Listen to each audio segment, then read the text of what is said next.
Dostlar, hər vaxtınız xeyir. Çoxu məndən soruşurdu, bir-birimizin balansına hər hansısa bir tanış pul necə göndərə bilər? Burada demək, misal üçün mən dostumun balansına pul göndərmək istəyirəmsə, dollar ekvivalenti. Burada id kodumu atıram dostuma. Burada öz idimdən istifadə edirəm. Seçirsiniz.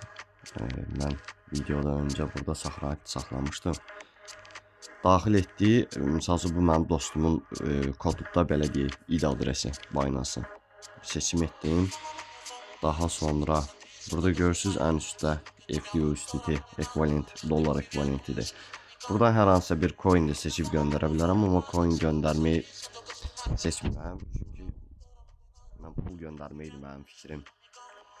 25 dollar misal üçün qeyd etdikdən sonra continue bölməsinə klik edirsiniz, bu qədər. Seçdiyiniz məbləğ gedir sizin dostunuzun Binance hesabına.